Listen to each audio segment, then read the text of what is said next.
Okay guys, we just had our conchas, we just had our breakfast. I'm actually now walking down to a film store. It's about a quarter of a mile away, so I'm gonna go walk down there. I need a dang ND filter for this thing. Okay, here we are, film tour. For the record, I've never been into a camera store. I'm so excited right now, so freaking excited. How's it going?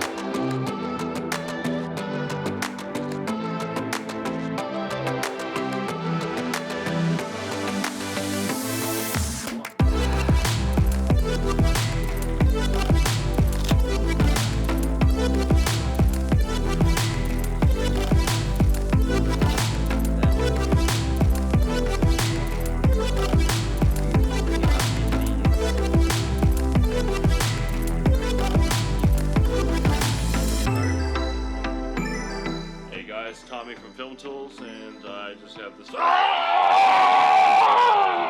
Tommy here helped me pick out a Tiffen Variable ND filter.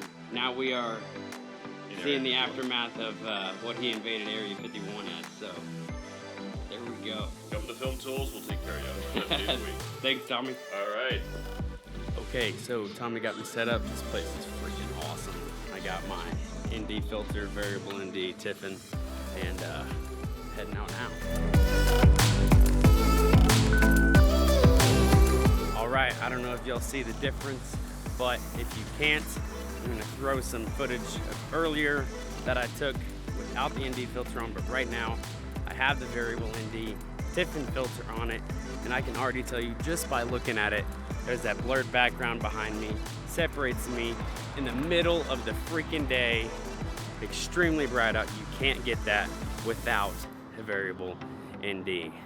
Now I walk into the shade, boom, check that out. Just changed it just like that on the fly. Little rotate of the ring, little darker, little lighter, and that's not changing ISO, that's just changing the ND. Every setting of my camera is staying the same. The ND's doing it all. Gosh, freaking crispy, beautiful. Woo! Look at how amazing this shot looks. Look, without the Variable ND, I would not be able to get this type of shot because of the way cameras work, right? If you are shooting manual, you're gonna have your frame rate, you're gonna have shutter speed, you're gonna have aperture and ISO. Essentially, if you have a frame rate of 24 frames a second, your shutter speed is gonna need to be 1 to 50, okay? So it's gonna need to be 50 because you wanna double your shutter speed to your frame rate, right? That just makes for a smoother picture. And then for your aperture, you typically want it as almost as low as it can go. That way you get that blurred background. The bummer thing about lowering your aperture as low as it can go is that means you're letting in all of that light. Here's what it looks like without that Variable ND filter on the camera. So first off, this is what it's gonna look like with the aperture all the way down, okay? Because it's letting in all of that light, right? Now, to adjust for that, you're gonna have to boost up that aperture. Just boost the aperture. Instead of 2.8, it's now at 16, but now look behind me.